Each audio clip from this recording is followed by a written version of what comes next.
My father was, he is on the left here, my father was officer of the General Staff of the Soviet Army. He was inspector of land forces, Soviet troops stationed in countries like Mongolia, Cuba, East European countries. This is the picture taken at the entrance of my Institute of Oriental Languages. It's a part of Moscow State University. As every Soviet student, I was, quote-unquote, volunteering for harvesting grain in Kazakhstan. By the end of my training in school, I was recruited by the KGB. This picture was taken on that day, and you can see again how happy it feels to be recruited by the KGB. Pay special attention to number of bottles on the table. One of my functions was to keep foreign guests permanently intoxicated the moment they land at Moscow airport. In 1967, the KGB attached me to this magazine, Look magazine. A group of 12 people arrived to USSR from United States to cover the 50th anniversary of October Socialist Revolution in my country. From the first page to the last page, it was a package of lies.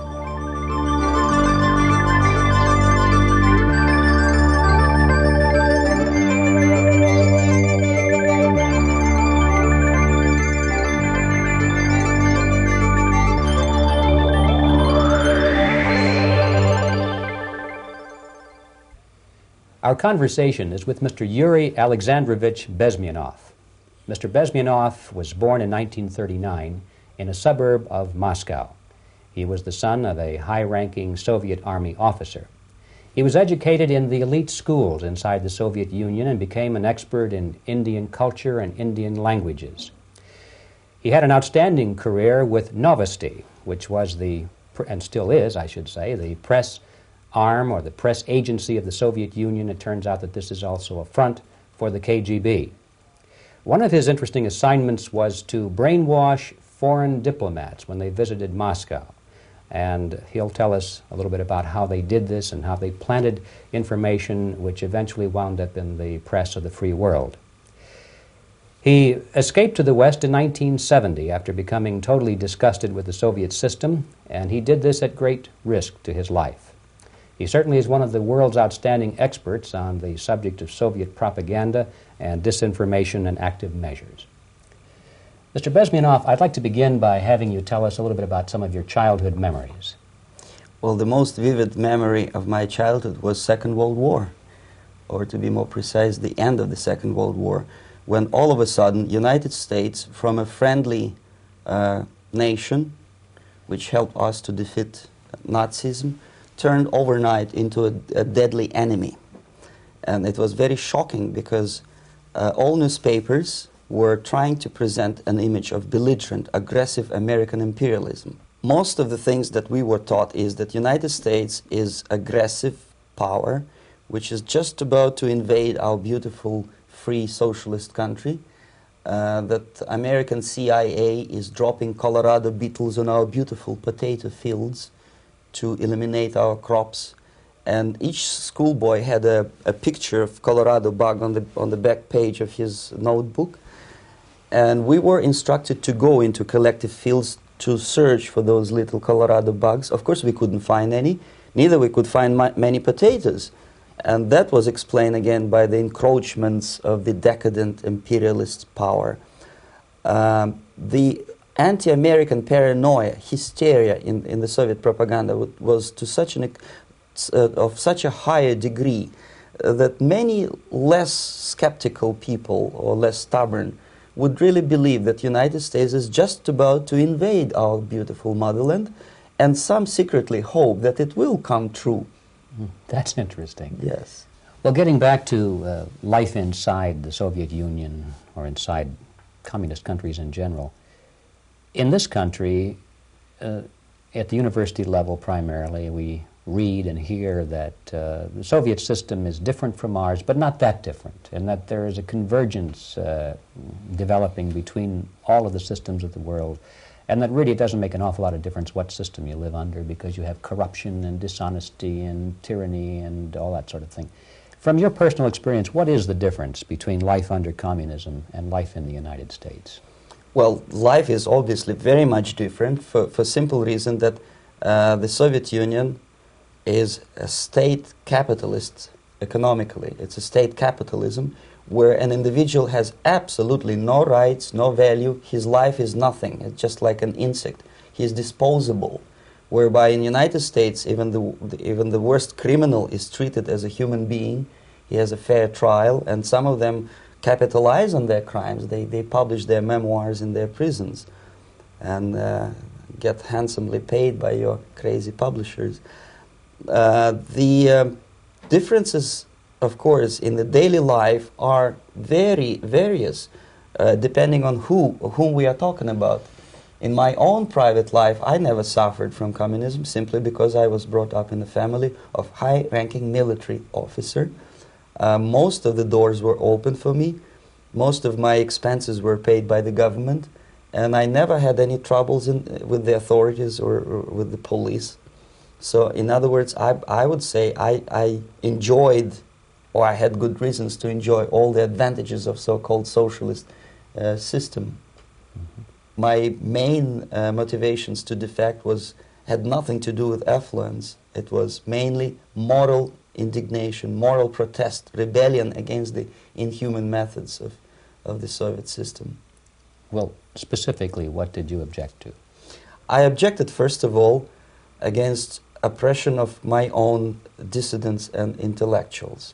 And that was the most disgusting thing that I witnessed as a young man, young student, who was brought up at a very troublesome period in our history, from Stalin to Khrushchev, from total tyranny and oppression to some kind of liberalization.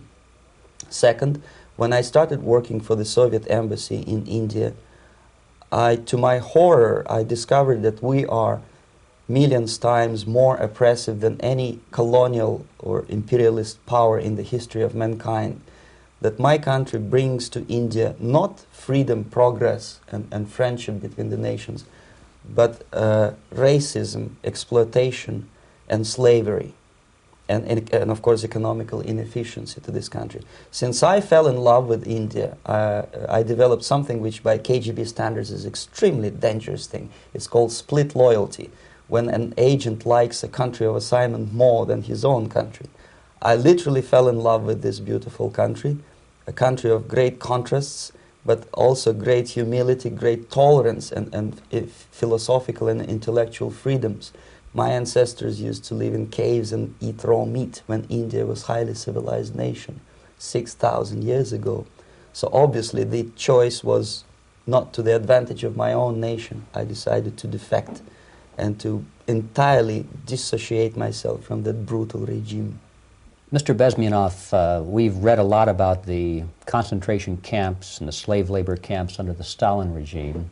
Now the general impression in America is that those things are part of the past. Are they still going on today, or what is the status? Yes. There is no qualitative change in the Soviet concentration camp system. There are changes in numbers of prisoners. Again, this is unreliable Soviet statistics. We don't know how many political prisoners are there in the Soviet concentration camps. But we sure know from various sources that at each particular time there are close to 25 to 30 million of Soviet citizens who are virtually kept as slaves in forced labor camp system. The size of the population of a country like Canada is serving terms as prisoners. Incredible. So I would say that those intellectuals who try to convince American public that concentration camp system is a thing of a past are either conscientiously misleading public opinion, or they are not very intellectual people. They're selectively blind. They lack intellectual honesty when they say that. Well, we've spoken about the intellectuals in this country and also the intellectuals in the Soviet Union. What about down at the broad mass level? Do the people in general, the working people, the workers in general in the Soviet Union, do they support the system? Do they tolerate it? What is their attitude? Well, average Soviet citizen, if there is such an animal, of course, does not like the system because it hurts, it kills. he may not understand the reasons. He may not have enough information or educational background to understand. But I doubt very much there are many people who are conscientiously supporting the Soviet system. There are not such people in USSR. Even those who have all the reasons to enjoy socialism, people like myself, who were a member of journalistic elite, they also hate system for different reasons, though. Not because they lack material affluence, but because they are unfree to think, they're in constant fear, duplicity, split personality. And this is the greatest tragedy for my nation. Well, what do you think are the chances of the people actually overcoming their system or replacing it? There is a great possibility that system will sooner or later be destroyed from within. There is a self-destructive mechanism built into any socialist or communist or fascist system, because there is lack of feedback, because the system does not rely upon loyalty of population. But until this Soviet junta is being supported by the Western so-called imperialists, that is, multinational companies, establishments, governments, and let's face it, intellectuals, so-called academia in the United States is famous for supporting the Soviet system.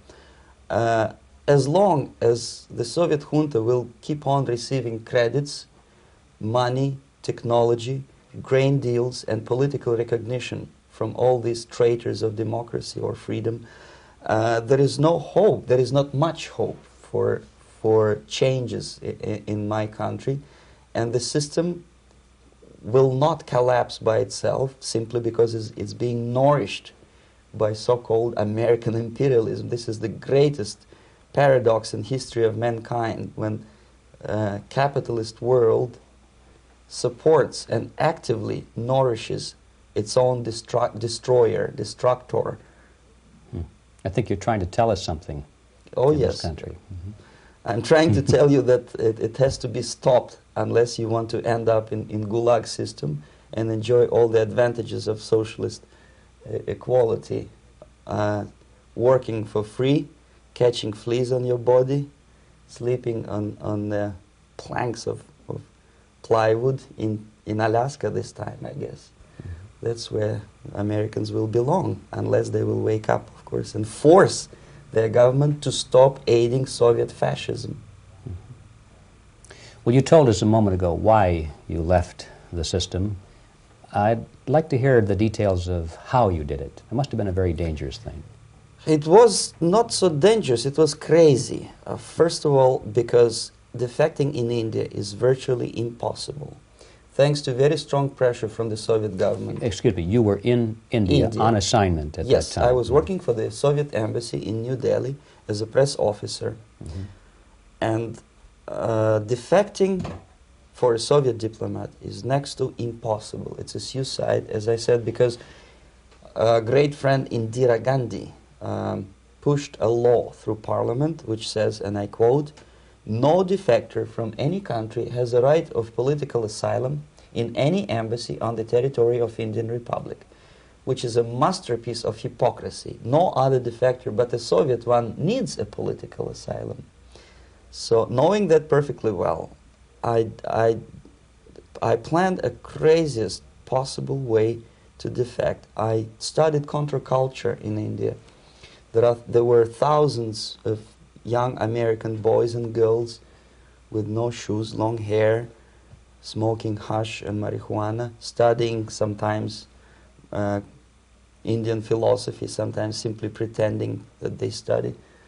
And they greatly annoyed Indian police, and they were laughing stock of Indians because obviously they were good-for-nothing students. I studied carefully where they congregate, what routes they travel, what language they speak, what do they smoke. And one day I simply joined a group of hippies to avoid detection of Indian police. I was dressed as a typical hippie with blue jeans, long kameez shirts with all kind of nice decorations like beads, long hairs, I bought a wig because for several weeks I had to turn myself from a conservative Soviet diplomat into a very progressive American hippie. And that was the only way that I could avoid detection. It was very interesting experience, but it was necessary because from my own knowledge as a member of Soviet embassy staff, I knew that there were many cases when Soviet defectors were betrayed by Indian police, and also some Western embassies played a very dirty role in betraying the Soviet defectors. According to our information, they were some, I wouldn't call them double agents, but simply amoral people working for this for the United States embassy, and confiding in people like this would be a suicide. So I had to be extremely careful. I could not trust anyone, and that was the reason for such a crazy way to defect. Well, had you been caught in the act of trying to get out, what would have happened to you? Oh, most likely I would end up in concentration camp, or depending on the situation and on the whim of some bureaucrat in KGB, maybe even executed. This is normal practice, quietly, of course, not publicly. But that would be the end of my defection, of course. Well, when did you finally make it to the United States? In 1970, after about 6 months of debriefing in Athens by the CIA, and I presume FBI too, they let me go first to Germany, then to Canada. That was my decision. I had to change my identity to protect my family and my friends in USSR. And also I was a little bit paranoid, knowing that both Soviet KGB and probably some double agents within the American system may be after me. So I wanted to settle down as far away as possible. I requested CIA to give me some kind of new identity and just let me go on my own. And I settled in Canada. I was a student. I changed many professions, from farm help and laundry truck driver to language instructor and broadcaster for Canadian Broadcasting Corporations in Montreal. Well, have you had any threats on your life or any yes. unpleasant In about 5 years, KGB eventually discovered that I am working for Canadian Broadcasting. I made a very big mistake. I started working for overseas service of CBC, which is similar to Voice of America, in Russian language. And of course, monitoring service in USSR picked up every new voice. Every new announcer they would make it a point to discover who he is. And in 5 years, sure enough, slowly but surely, they discovered that I am not Thomas Schumann, that I am Yuri Alexandrovich Bezmenov, and that I'm working for Canadian Broadcasting, and undermining beautiful détente between Canada and USSR. And the Soviet ambassador Alexander Yakovlev made it his personal effort to discredit me. He complained to Pierre Trudeau, who is known to be a little bit soft on socialism. And the management of CBC behaved in a very strange, cowardly way, unbecoming to representatives of an independent country like Canada. They listened to every suggestion that Soviet ambassador gave, and they started shameful investigation, analyzing content of my broadcasts to USSR. And sure enough, they discovered that some of my statements were probably would be offending to the Soviet Politburo. So I had to leave my job. And of course, subtle intimidations. They would say something like, please cross the street carefully because, you know, traffic is very heavy in Quebec. And fortunately, I know about the psychology and the logic of activity of the KGB, and I never allowed myself to be intimidated. This is the worst thing. This is what they expect a person, a defector, to be intimidated.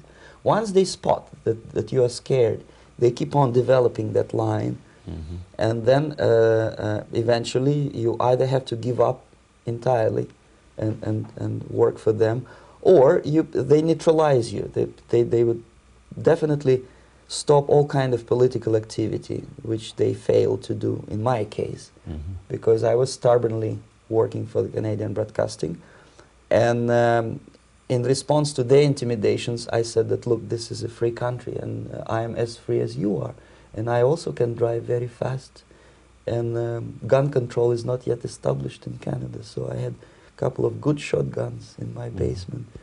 So welcome to visit me someday with your Kalashnikov's machine guns. So obviously it didn't work. Intimidation didn't work.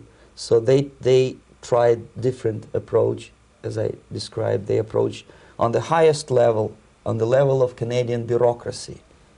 And at that level they were successful. successful. On that level they were successful. On individual level they failed flat. Mr. Bezmenov has brought a series of slides with him that he has taken from the Soviet Union, and I think this is a good time to take a look at the slides. Yes. Now, the viewers will be able to see these slides as we talk about them. Yes, this is a collection of slides which are, some of them are snapshots from my family album, some of them are documents which I smuggled from the Soviet embassy, and some are reproductions from local mass media. I usually show them to establish my credibility as a defector. This is a picture of my native town, Mytishi, about 20 miles north from Moscow. Characteristically, there's a statue of Comrade Lenin in the central square. This is myself at the age of 7, again, characteristically, under the statue of Comrade Stalin, extending his friendly hand to peoples of the world. At that age, of course, I was still idealistically minded young communist, and I still believe that sooner or later things will go for better. But I realized that the system stinks, that something is fishy, and that ideology is fake, and the propaganda about advanced Soviet agriculture simply didn't meet the criteria of reality. If they talk about abundance of food and there is none in the stores, there must be something wrong. My father was, he is on the left here, my father was officer of the General Staff of the Soviet Army. He was inspector of land forces, Soviet troops stationed in countries like Mongolia, Cuba, East European countries.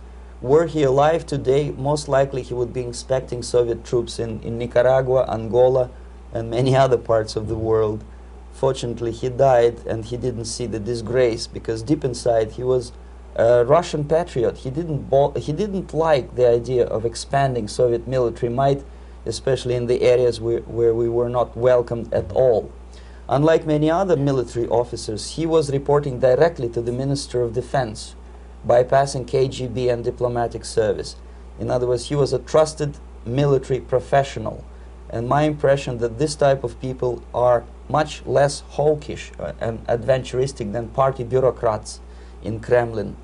When American mass media describes Soviet military as potentially dangerous counterpart for Pentagon, I simply laugh, because I know better. I know that the most dangerous part of the Soviet power structures are not military at all. Most likely, if they come to power in my country, they'll be more sensible negotiators for nuclear disarmament and withdrawal of the Soviet troops from many parts of the world. But if someone from the party structure or the KGB structure were to give the orders for a military they have to obey, they would follow because them. they are professional military. But they, you see, the triangle of power and hate in USSR is the party at the top, the party elite, the oligarchy of the party, then the military and the KGB at the bottom. They hate each other, and the most hated triangle, the most hated corner of the triangle is the Communist Party bureaucrats. They are the most adventuristic, senile megalomaniacs. They can start war, I wouldn't be surprised. Not the military. They know what war is. Yes. At least my father did. This is the picture taken at the entrance of my Institute of Oriental Languages. It's a part of Moscow State University. I graduated in 1963. And now, excuse me, which one were you on? I am on the right. You're on the right. And on the left is my my schoolmate Vadim Smirnov, who later was a apparatchik in the Central Committee of the Soviet Union Communist Party. What is an apparatchik? It's a functionary, something like civil service in British Empire. Someone who is never fired from the service. He stays there internally. He may not be promoted too high, but he's a dependable bureaucrat who will stay forever. I studied not only languages, but also history, literature, even music. I'm on this picture. I'm trying to learn how to play Indian musical instrument. I even tried to look like an Indian when I was second-year student. Not bad, really. Yes, actually, it was strongly encouraged by the instructors in my school, because the graduates of my school were later on employed as diplomats, foreign journalists, or spies. As every Soviet student, I was quote-unquote volunteering for harvesting grain in Kazakhstan. This is a biggest agricultural blunder of the Soviet government.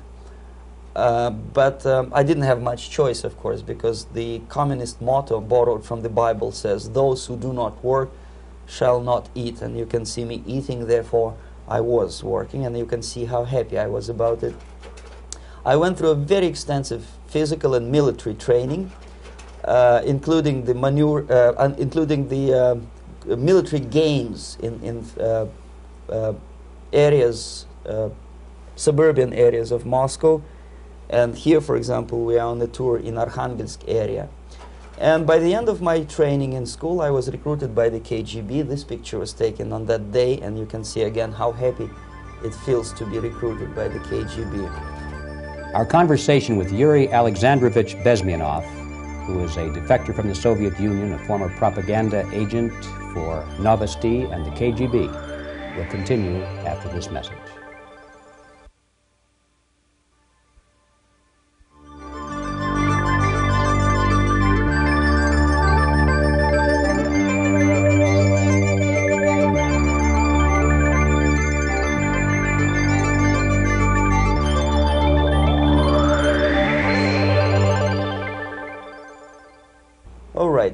As every student in USSR, I went through very extensive physical and military training and civil defense training too. Unlike in the United States, where civil defense is virtually non-existent, zero. In USSR, every student, whatever his major subject, has to go through very extensive 4-year military and civil defense training. You can see me here with a group of students during one of the war games near Moscow. The main idea, of course, is to prepare a huge reserve army of the USSR. Each student has to graduate as a junior lieutenant. In my case, it was administrative and military intelligence service. My first assignment was to India as a translator with the Soviet Economical Aid Group, building refinery complexes in Bihar state and Gujarat state. At that time, I was still naively, idealistically believing that what I was doing contributes to the understanding and cooperation between the nations. It took me quite a number of years to realize that what we were bringing to India was a new type of colonialism, 1,000 times more oppressive and exploitative than any colonialism or imperialism in history of mankind.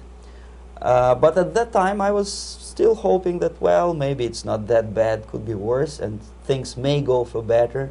And I even tried to implement the beautiful Marxist motto, "Proletarians of all the countries unite." I tried to unite with a nice Indian girl, and I was fascinated by Indian culture, by the family life in this country. But obviously, Communist Party had different plans for my genes, so I had to marry this beautiful Russian girl. In the span of my career, I married 3 times. Most of these marriages were marriages of convenience, on advice from the Department of Personnel. This is normal practice in USSR. When a Soviet citizen is assigned to a foreign job, he has to be married, either to keep family in USSR as hostages, or, if it's a convenience marriage like mine, so that the husband and wife are virtually informers on each other to prevent defection or contamination by decadent imperialist or capitalist ideas. In my case, I hated that girl so much that the moment I landed in Moscow, we were divorced, and I married later, second time. By the end of my first assignment in India, I was promoted to the position of public relation officer. You can see me here translating a speech by a Soviet boss. And you're on the right. I'm on the right here, yes. And it was, the occasion was commissioning of the refinery complex in Bihar, Barauni. Back in Moscow, I was immediately recruited by Novosti Press Agency, which is a propaganda and ideological subversion front for the KGB. 75% of the members of the Novosti are commissioned officers of the KGB. The other 25 are, like myself, co-opted agents who are assigned to specific operations. In this particular case, you can see me talking to students of Lumumba Friendship University in Moscow. This is a huge school under the direct control of the KGB and Central Committee, where future leaders of the so-called national liberation movements are being educated and selected carefully. And some of them have absolutely, this, for example, is a group of students from Lumumba. They don't look like students at all. They look more like military, and that's exactly what they were. They were dispatched back to their countries to be leaders of the so-called national liberation movements, or to be translated into normal human language, leaders of international terrorist groups. Another area of activity when I was working for the Novosti was to accompany groups of so-called progressive intellectuals, writers, journalists, publishers, teachers, professors of colleges. You can see me here in Kremlin. I'm second on the left, with a group of Pakistani and Indian intellectuals. Most of them pretended they don't understand that we are actually working on behalf of the Soviet government and the KGB. They pretended that they are actually being guests, VIP intellectuals, that they are treated according to their merits and their intellectual abilities. For us, they were just a bunch of political prostitutes to be taken advantage for various propaganda operations. Therefore, you can see perfectly well the senior colleague of mine on the left doesn't really have that much respect on his face, and myself with a very skeptical smile, typical KGB sarcastic smile, anticipating another victim of ideological brainwashing. This is how a typical conference in Novosti headquarters in Moscow looked like. Sitting in the middle is Boris Burkov, the then director of Novosti Press Agency, high-ranking party bureaucrat in the Department of Propaganda. I am standing next to a famous Indian poet, Sumitranandan Pant. He was famous because he was an author. He was the author of a famous poem titled Rhapsody to Lenin. That's why he was invited to USSR, and everything was paid by the Soviet government. Pay special attention to number of bottles on the table. This is one of the ways to kill the awareness or curiosity of foreign journalists. One of my functions was to keep foreign guests permanently intoxicated the moment they land at Moscow airport. I had to take them to the VIP lounge and toast to friendship and understanding between the nations of the world. Glass of vodka, then a second glass of vodka. And in no time, my guests would be feeling very happy. They would see everything in kind of pink, nice color. And that's the way I had to keep them permanently for the next 15 or 20 days. At a certain point in time, I had to withdraw alcohol from them so that some of them who are the most recruitable would feel a little bit shaky, guilty, trying to remember what they were talking last night. That's the time to approach them with all kind of nonsense, such as joint communique or statement for Soviet propaganda. That's the time they are the most flexible. And of course, what they didn't understand, they didn't realize or pretended not to realize, that myself, who was drinking together with them, was not drinking at all. I had ways to get rid of alcohol through various techniques, including special pills which were given to me by my colleagues. But they were taking it seriously. In other words, they would consume quite large volumes of alcohol and feel quite uneasy next morning. In 1967, the KGB attached me to this magazine, Look magazine. A group of 12 people arrived to USSR from United States to cover the 50th anniversary of October Socialist Revolution in my country. From the first page to the last page, it was a package of lies, propaganda cliché, which were presented to American readers as opinions and deductions of American journalists. Nothing could be far from truth. These were not opinions. They were not opinions at all. They were the clichés which the Soviet propaganda wants American public to think that they think. If it does make any sense at all. It sure does, because from the viewpoint of the Soviet propaganda, although there are some subtle criticism of the Soviet system, the basic message is that Russia today is a nice, functioning, efficient system supported by majority of population. That's the biggest lie. And of course, American intellectuals and journalists from Look magazine elaborated on that untruth in various different ways. They intellectualized that lie. They found all kinds of justifications for telling lies to American public. Excuse me, it was partly your job to make sure that they got these ideas and accepted them as their own ideas. Right. Actually, even before they arrived to USSR, and they paid astronomical sum of money for that visit, they were submitted, this Novosti Press agency developed so-called backgrounders, 20-25 pages of information and opinions which were presented to the journalists even before they bought their tickets to Moscow. They had to analyze the situation, and judging on their reaction to that backgrounder, the local Novosti representative or local Soviet diplomat in Washington, D.C. would assess whether they be given visa to USSR or not. So they were selected ahead of time. Oh yes, they were pre-selected very carefully, and there is not much chance for honest journalists to arrive to USSR and to stay there for 1 year and to bring this package of lies back home. This, for example, is a centerfold of the Look magazine. They presented this monument erected by Communist Party in Stalingrad as the symbol, personification of Russian military might. And they said in the article, which is published on the site, that Soviets are very proud of the victory in the Second World War. This is another big myth, a lie. No sensible people would be proud to lose 20 millions of their countrymen in a war which was started by Genosse Hitler and Comrade Stalin and paid by American multinationals. Most of the Soviet citizens look at this type of monuments with disgust and sorrow, because every family lost father, brother, sister, or child in the Second World War. Yet American journalists who were trying to appease, to please their hosts, presented this picture on the centerfold as the symbol and personification of Soviet national, they call it Russian national spirit. And it was greatest misconception and a very tragic misunderstanding. Of course, Look magazine was not distributed in USSR. The main audience was in United States.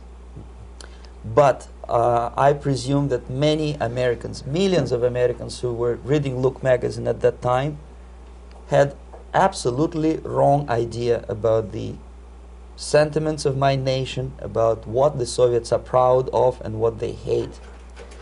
This is a group, you see the same lady with the sword in Stalingrad. This is the group of journalists. Myself is in the center with the same devilish smile.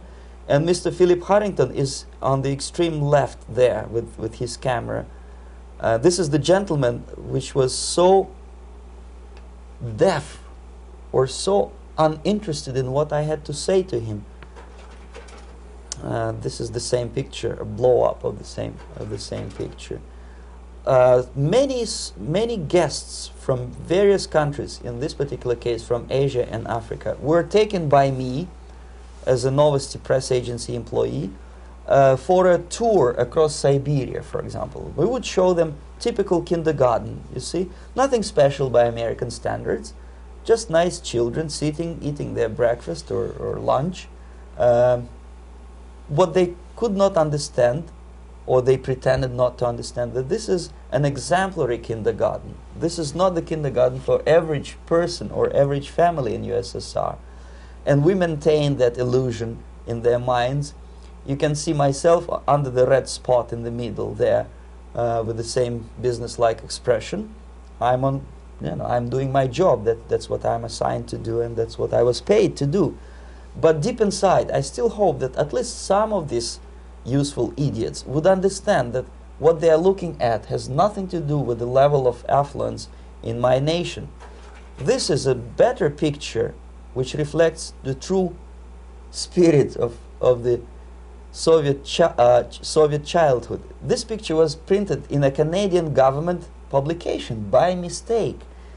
In the middle, you can see children playing on a small courtyard, and the caption goes, "This is a typical kindergarten in Siberia." What these idiots didn't understand, that it is not kindergarten at all. It is a prison for children of political prisoners.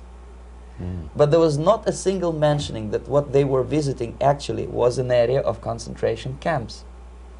And the job of people like myself to help them to not to notice that they are actually talking to prisoners. Most of the children were dressed, especially on the occasion of the foreigners' visit. Of course, there were no corpses on the ground. There were no machine gun guards. And well, it looks not very pleasant, as you see. It looks dull, but obviously it does not create an impression that this is actually a prison. Well, did any of the journalists have the curiosity to ask about prisons and that kind of thing? Yes. They were in Siberia. This Yes. is what you associate. Yes, some of them asked questions, and naturally we would give them, for the stupid question, we give them stupid answer. No, there are no prisons in Siberia. No, most of the people who you see are free citizens of USSR. They are very happy to be here, and they are contributing to the glory of the socialist system. Some of them pretended that they believe what I was telling them, and most of them, we may discuss it later, what are the motivations of these people? Why would they stubbornly bring lies to their own population through their own mass media? I have various answers to this. There is not a single explanation. It's a complex of explanations. It's fear, pure biological fear. They understand that they are on the territory of an enemy state, a police state. And just to save their rotten skins and their miserable jobs, their affluence back home, they would prefer to tell a lie than to ask truthful questions and report truthful information. Second, most of these schmucks were afraid to lose their jobs, because obviously if you tell truth about my country, you will not last long as a correspondent of New York Times or Los Angeles Times. They will fire you. What kind of correspondent are you? You obviously cannot find common language with Russians if they kick you out in 24 hours. So just by trying to be conformist to their own editorial bosses, they tried not to offend the sentiments of the Soviet administrators and people like myself. Deep inside, I hope they would insult my or offend my sentiments. Obviously, they preferred not to. Another reason, I refuse to believe it, but obviously, there is another reason. Obviously, it's a greed. These people earn a lot of money. When they come back to USA, they claim that they are experts on my country. They write books which sells in million copies, titled like Russians, The Truth About Russia. Most of it is lie about Russia. Yet they claim to be Sovietologists. They play back myth about my country, the propaganda cliches. Yet they stubbornly resist the word of truth. If a person like Solzhenitsyn is either defecting or kicked out of USSR, they try all their best to discredit him and to discourage him. I don't have much chance to appear on national network with a true story about my country. But a useful idiot like Hendrik Smith or Robert Kaiser, they are big heroes. They come back from USSR. They say, oh, we were talking to dissidents in Russia. Big deal. Soviet dissidents are chasing American correspondents in the streets, and they are cowardly escaping from these contacts. For some strange reason, if you want to know more about Spain, you refer to Spanish writers. If you want to learn more about French, you read French writers. Even about Antarctica, I bet you would read Penguins. Only about the Soviet Union, for some strange reason, you read Hendricks and Schmendricks and all kind of Kissingers, because they claim that they know more about my country. They know nothing, or next to nothing, or they pretend that they know more than they actually do. I would say they are dishonest people who lack integrity and common sense and intellectual honesty. They bring back all kind of stories like that. A kindergarten in Siberia. Omitting the most important fact, it's a prison for children of political prisoners. Another greatest example of monumental idiocy of American politicians. Edward Kennedy was in Moscow, and he thought that he is a popular, charismatic American politician who is easygoing, who can smile, dance at the wedding in Russian Palace of Marriages. What he did not understand, or maybe he pretended not to understand, that actually he was being taken for a ride. This is a staged wedding, especially to impress foreign media, or useful idiots like Ed Kennedy. Most of the guests there, they had security clearance, and they were instructed what to say to foreigners. This is exactly what I was doing. You can see me in the same damn wedding palace in Moscow where Ed Kennedy was dancing here. You see, smiling. He thinks he's very smart. From the viewpoint of Russian citizens who observe this idiocy, he's narrow-minded, egocentrical idiot who tries to earn his own popularity through participation in propaganda farces like this. Here you can see myself. On the right, again, exemplary Soviet bride. On the left, 3 journalists from various countries, Asia, Africa, and Latin America. Obviously, they enjoying the situation. They will go back home and write the reports. We were present on a regular Soviet wedding. They were not present on a regular Soviet wedding. They were present, they were parts of a farce, of a circus performance. Another thing which I had to, sometimes risking my life, to explain to foreigners. Time magazine, for example, is very critical of South African racist regime. The whole article was dedicated to the shameful internal passport system where blacks are not allowing to live with whites. For some strange reason, for the last 14 years since my defection, nobody wanted to pay attention to my passport. This is my passport. It also shows my nationality, and it has a police rubber stamp, which is called propiska in Russian language, which assigns me to a certain area of residence. I cannot leave that area, same way as this black man cannot leave the area in South Africa. Yet we call South African government racist regime. Not a single Jane Schmonda or Fonda is brave enough, courageous enough to come to media and say, look, this is what happens in USSR. I send a copy of my passport to many American liberals and civil rights defenders and all the other useful idiots. They never bothered to answer me back. This shows what kind of integrity, what kind of honesty these people are. They're a bunch of hypocrites because they don't want to recognize a good example of racism in my country.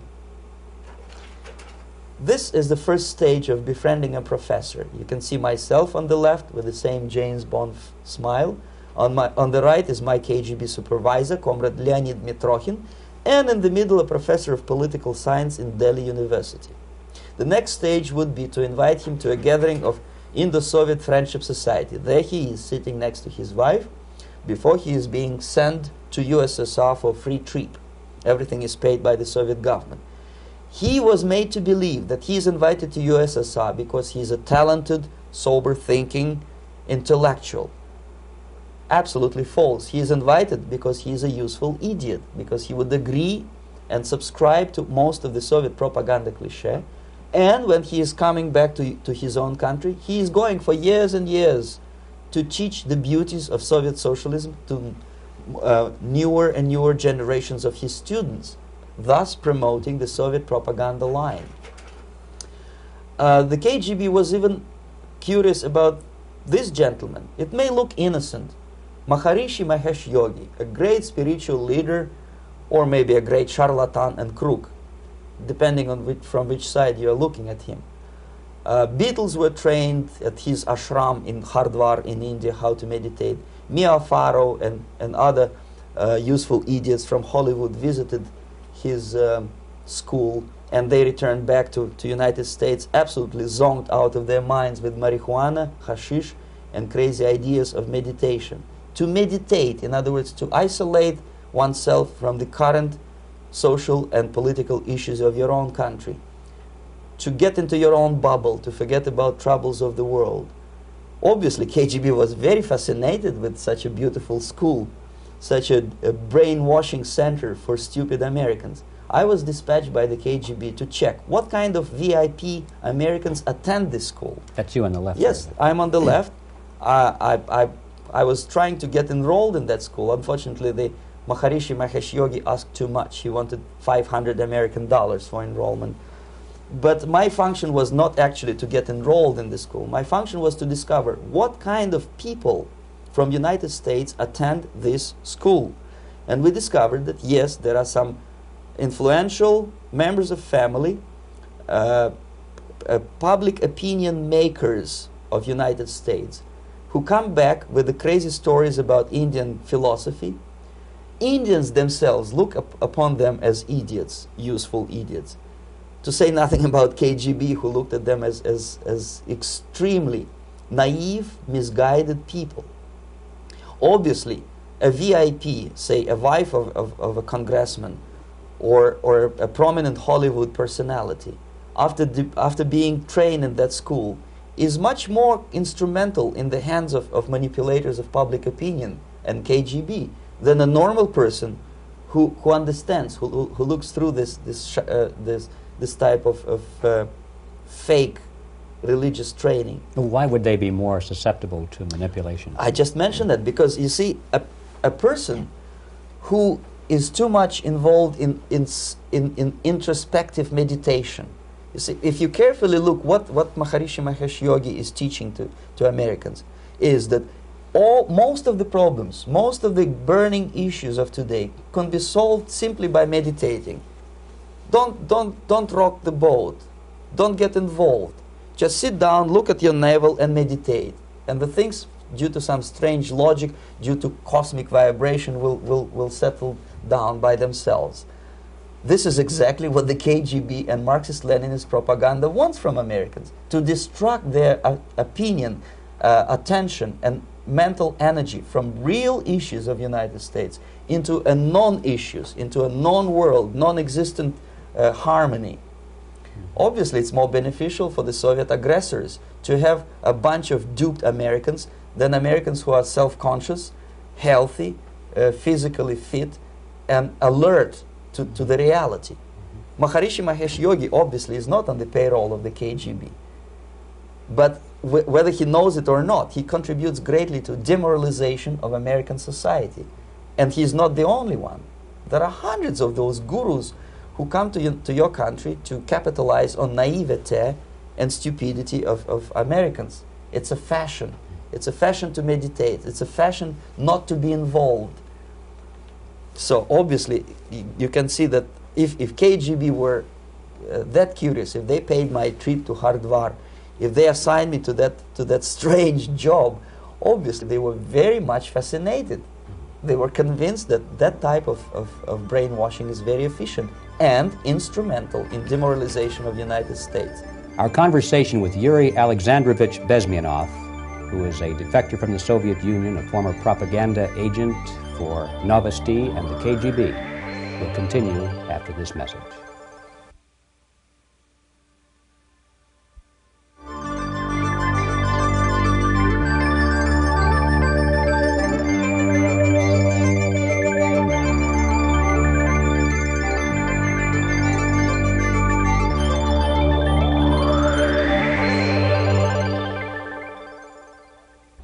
This picture shows the part of the building of USSR embassy, and my supervisors. On the left is Comrade Mehdi, an Indian communist, and on the right, Comrade Mitrokhin, my supervisors in the secret department of research and counter-propaganda. It has nothing to do with either research or counter-propaganda. Most of the activity of that department was to compile huge volume of information on individuals who were instrumental in creating public opinion. Publishers, editors, journalists, actors, educationalists, professors of political science, members of parliament, representatives of business circles. Most of these people were divided roughly in two groups. Those who would toe the Soviet foreign policy, they would be promoted to the positions of power through media and public opinion manipulation. Those who refused the Soviet influence in their own country would be character assassinated or executed physically come revolution. Same way as in the small town of Hue in South Vietnam, several thousands of Vietnamese were executed in one night when the city was captured by Viet Cong for only 2 days. And American CIA could never figure out how could possibly communists know each individual, where he lives, where to get him, and would be arrested in one night, basically in some 4 hours before dawn, put on a van, taken out of the city limits and shot. The answer is very simple. Long before communists occupied the city, there was extensive network of informers, local Vietnamese citizens, who knew absolutely everything about people who are instrumental in public opinion, including barbers and taxi drivers. Everyone who was sympathetic to the United States was executed. Same thing was done under the guidance of the Soviet embassy in Hanoi, and same thing I was doing in New Delhi. To my horror, I discovered that in the files where people were doomed to execution, there were names of pro-Soviet journalists with whom I was personally friendly. Pro-Soviet? Yes. They were idealistically minded leftists who made several visits to USSR, and yet the KGB decided that come revolution or drastic changes in political structure of India, they will have to go. Why is that? Because they know too much. Simply because, you see, the useful idiots, the leftists who are idealistically believing in the beauty of Soviet socialist or communist or whatever system, when they get disillusioned, they become the worst enemies. That's why my KGB instructors specifically made a point, never bother with leftists. Forget about these political prostitutes. Aim higher. This was my instruction. Try to get into large circulation, established conservative media. Rich, filthy rich movie makers, intellectuals, so-called academic circles. Cynical, egocentric people who can look into your eyes with angelic expression and tell you a lie. These are the most recruitable people, people who lack moral principles, who are either too greedy or too suffer from self-importance. They feel that they matter a lot. These are the people who KGB wanted very much to recruit. But to eliminate the others, to execute the others, don't they serve some purpose? Wouldn't they be the ones they rely on? They serve purpose only at the stage of destabilization of a nation. For example, your leftists in United States, all these professors and all these beautiful civil rights defenders, they are instrumental in the process of the subversion only to destabilize the nation. When their job is completed, they are not needed anymore. They know too much. Some of them, when they get disillusioned, when they see that Marxist-Leninists come to power, obviously they get offended. They think that they will come to power. That will never happen, of course. They will be lined up against the wall and shot. But they may turn into the most bitter enemies of Marxist-Leninists when they come to power. And that's what happened in Nicaragua. You remember most of these former Marxist-Leninists were either put to prison or one of them split, and now he's working against Sandinistas. It happened in Grenada when Maurice Bishop was already a Marxist. He was executed by a new Marxist who was more Marxist than this Marxist. Same happened in Afghanistan when first there was Taraki, he was killed by Amin, then Amin was killed by Babrak Karmal with the help of KGB. Same happened in Bangladesh when Mujibur Rahman, very pro-Soviet leftist, was assassinated by his own Marxist-Leninist military comrades. It's the same pattern everywhere. The moment they serve their purpose, all the useful idiots are either be executed entirely, all the idealistically minded Marxists, or exiled, or put in prisons, like in Cuba. Many former Marxists are in Cuba, in prison. So most of the Indians who were cooperating with the Soviets, especially with our Department of Information of the USSR Embassy, were listed for execution. And when I discovered that fact, of course I was sick. I was mentally and physically sick. I thought that I'm going to explode one day during the briefing at the ambassador's office. I would stand up and say something that we are basically a bunch of murderers. That's what we are. It has nothing to do with friendship and understanding between the nation and blah, blah, blah. We are murderers. We behave as a bunch of thugs in a country which is hospitable to us, a country which with ancient traditions. But I did not defect. I tried to get the message across. To my horror, nobody wanted even to listen, least of all to believe what I had to say. And I tried all kinds of tricks. I would leak information through letters or lost documents or something like that. And still I got no message. The message was not published, even in the conservative mass media of India. The immediate impulse to defect was Bangladesh crisis, which was described by American correspondents as Islamic grassroots revolution, which is absolute baloney. There was nothing to do with Islam, and there was no grassroots revolution. Actually, there are no grassroots revolutions, period. Any revolution is a byproduct of a highly organized group of conscientious and professional organizers, but has nothing to do with grassroots. In Bangladesh, it was nothing with grassroots. Most of the Awami League party members, Awami League means People's Party, were trained in Moscow in the High Party School. Most of the Mukti Fauj leaders, Mukti Fauj in Bengali means People's Army, same as SWAPO and all kind of liberation armies all over the world, the same bunch of useful idiots. They were trained at Lumumba University and various centers of the KGB in Simferopol, in Crimea, and in Tashkent. So when I saw that Indian territory is being used as a jumping board to destroy East Pakistan, I saw myself thousands of so-called students traveling through India to East Pakistan, through the territory of India, and Indian government pretended not to see what's going on. They knew perfectly well, the Indian police knew it, the intelligence department of Indian government knew it, the KGB of course knew it, and the CIA knew it. That was most infuriating, because when I defected and I explained to the CIA debriefers they should watch out because East Pakistan is going to erupt any moment, they said I was reading too many James Bond novels. Anyway, so East Pakistan was doomed. One of my colleagues in the Soviet consulate in Calcutta, when he was dead drunk, he ventured into the basement to relieve himself, and he found big boxes which said printed matter to Dhaka University. Dhaka is the capital of East Pakistan. And since he was drunk and curious, he opened one of the boxes and he discovered not printed matter. He discovered Kalashnikov guns and ammunition in there. Anyway, it's a long story. When I saw the preparations for the invasion into East Pakistan, obviously I wanted to defect immediately. The only thing I couldn't at that time make up my mind when and where and how. One of the reasons, of course, you see, I was in love with India. I mentioned it before.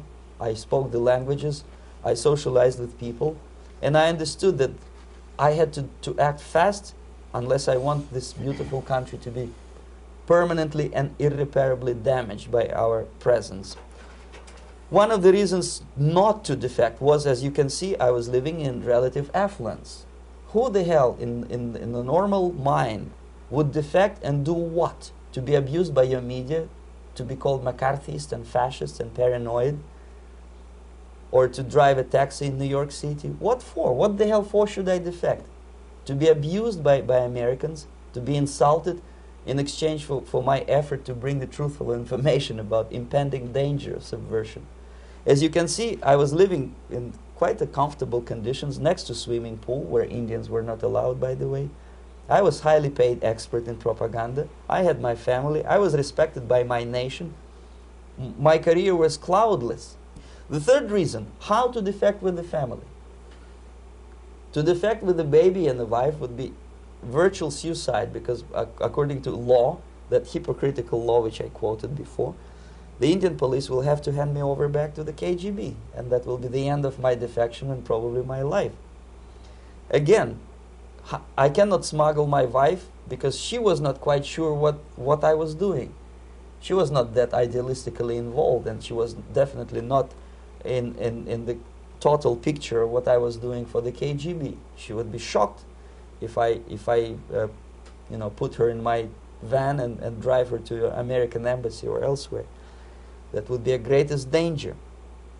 So again, I had to defect in such a way that my defection would look as simple disappearance. And there were many cases like that when the Soviet agents simply disappeared, either killed in action or, thanks to their curiosity and their close contacts with radicals, some of them were killed by the Marxists, by the way. It happened in many African countries when the Soviet KGB were killed by Africans themselves. Not because they hated Marxism-Leninism, but because they were simply trigger-happy bunch of unruly characters. If you give them a machine gun, they will shoot.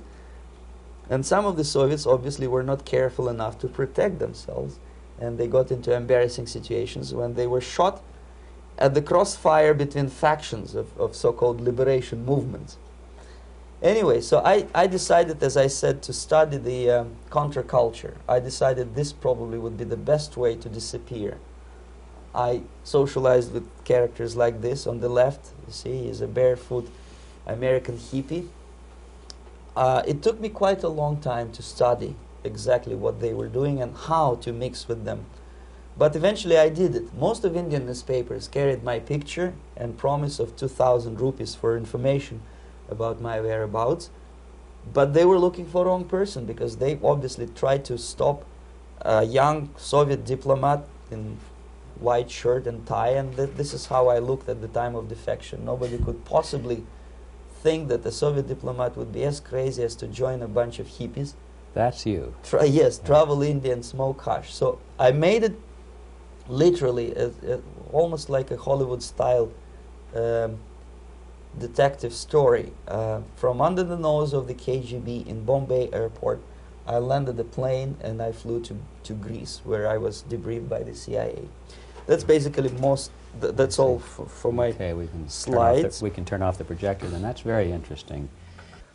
Well, you spoke several times before about ideological subversion. That is a phrase that I'm afraid some Americans don't fully understand. When the Soviets use the phrase ideological subversion, what do they mean by it? Ideological subversion is the process which is legitimate, overt, and open. You can see it with your own eyes. All you have to do, all American mass media has to do, is to unplug their bananas from their ears, open up their eyes, and they can see it. There is no mystery. There is nothing to do with espionage. I know that espionage intelligence gathering looks more romantic.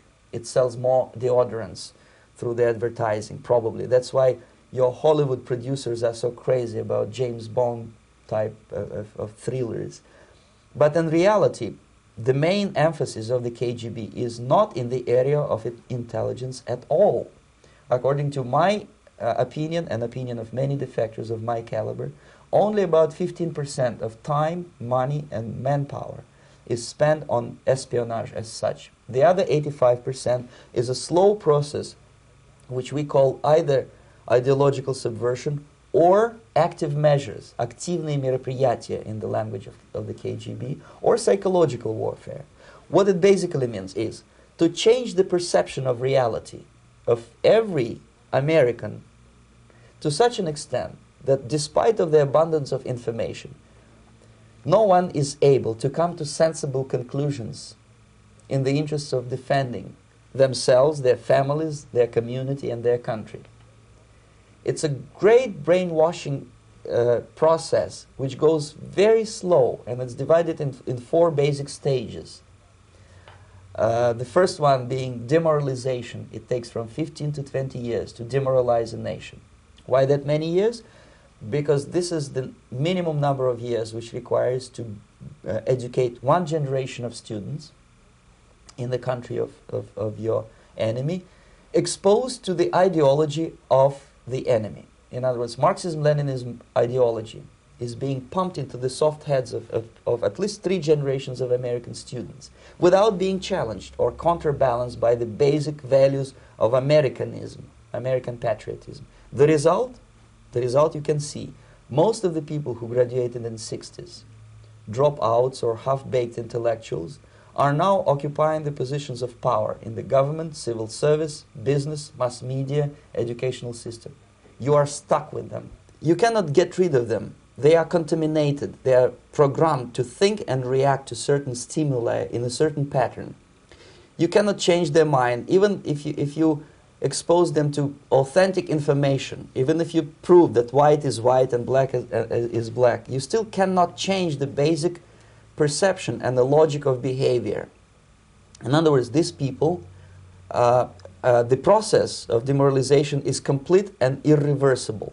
To get rid society of these people, you need another 20 or 15 years to educate a new generation of patriotically minded and common sense people who would be acting in favor and in the interests of United States society. And yet these people who've been programmed and, as you say, in place and Yes. who are favorable to an opening with the Soviet concept, these are the very people who would be marked for extermination in this country? Most of them, yes. Simply because the psychological shock when they will see in future what the beautiful society of equality and social justice means in practice, obviously they will revolt. They will be very unhappy, frustrated people. And the Marxist-Leninist regime does not tolerate these people. Obviously they will join the links of dissenters, dissidents. Yes. Unlike in present United States, there will be no place for dissent in future Marxist-Leninist America. Here you can get popular like Daniel Ellsberg and filthy rich like Jane Fonda for being dissident, for criticizing your Pentagon. In future, these people will be simply squashed like cockroaches. Nobody is going to pay them nothing for their beautiful, noble ideas of equality. This they don't understand, and it will be greatest shock for them, of course. The demoralization process in the United States is basically completed already. For the last 25 years. Actually, it's overfulfilled because demoralization now reaches such areas where previously not even Comrade Andropov and all his experts would even dream of such a tremendous success. Most of it is done by Americans to Americans, thanks to lack of moral standards. As I mentioned before, exposure to true information does not matter anymore. A person who was demoralized is unable to assess true information. The facts tell nothing to him. Even if I shower him with information, with authentic proof, with documents, with pictures, even if I take him by force to the Soviet Union and show him concentration camp, he will refuse to believe it until he is going to receive a kick in his fat bottom. When a military boot crashes his balls, then he will understand, but not before that. That's the tragic of the situation of demoralization.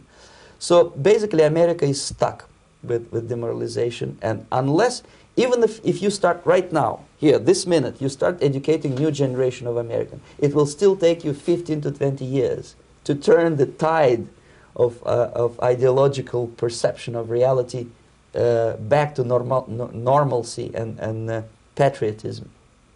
The next stage is destabilization. This time, subverter does not care about your ideas and the patterns of your consumption. Whether you eat junk food and get fat and flabby, doesn't matter anymore. This time, and it takes only from 2 to 5 years to destabilize a nation, what matters is essentials: economy, foreign relations, defense systems. And you can see it quite clearly that in some areas, in such sensitive areas as defense and economy, the influence of Marxist-Leninist ideas in the United States is absolutely fantastic. I could never believe it 14 years ago when I landed in this part of the world that the process will go that fast. The next stage, of course, is crisis. It may take only up to 6 weeks to bring a country to the verge of crisis. You can see it in Central America now. And after crisis, with a violent change of power, structure, and economy, you have so-called the period of normalization. It may last indefinitely. Normalization is a cynical expression borrowed from Soviet propaganda. When the Soviet tanks moved into Czechoslovakia in '68, Comrade Brezhnev said, "Now the situation in brotherly Czechoslovakia is normalized." This is what will happen in the United States if you allow all these schmucks to bring the country to crisis, to promise people all kind of goodies and the paradise on earth, to destabilize your economy, to eliminate the principle of free market competition, and to put a big brother government in Washington, D.C., with benevolent dictators like Walter Mondale, who will promise lots of things, never mind whether the promises are fulfillable or not. He will go to Moscow to kiss the bottoms of new generation of Soviet assassins, never mind. He will create false illusions that the situation is under control. Situation is not under control. Situation is disgustingly out of control. Most of the American politicians, media, and educational system trains another generation of people who think they are living at a peacetime.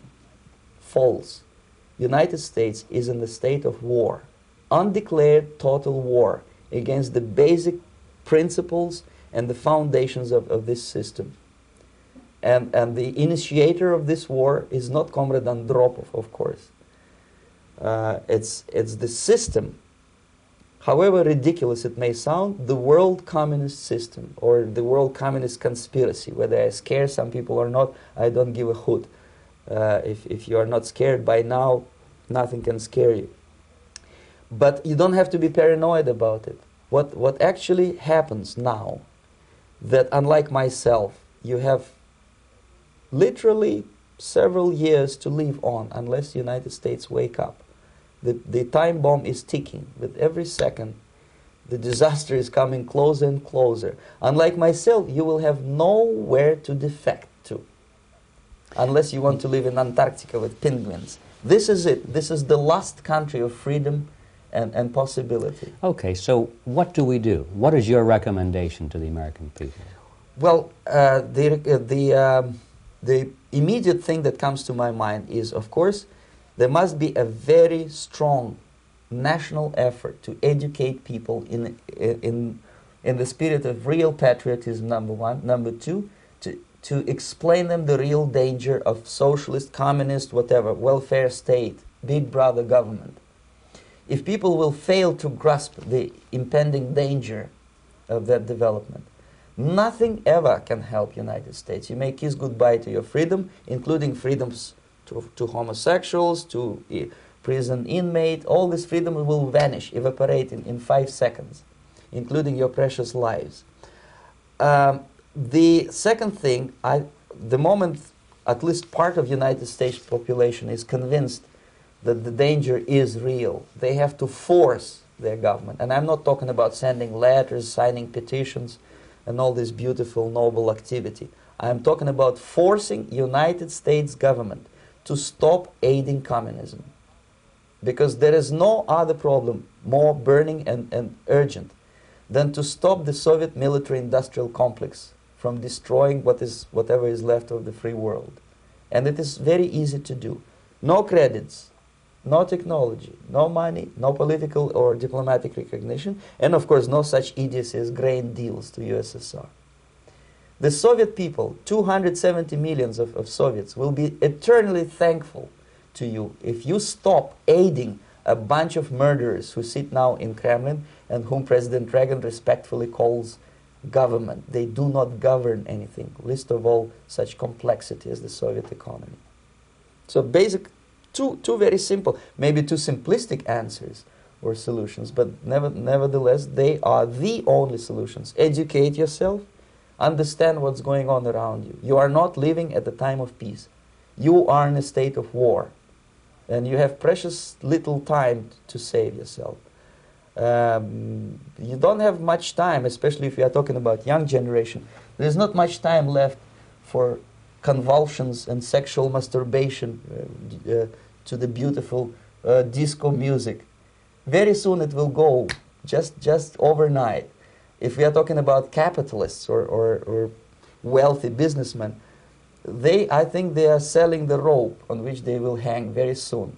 If they don't stop, if they cannot curb their unsettled desire for profit, and if they keep on trading with the monster of the Soviet communism, they are going to hang very soon.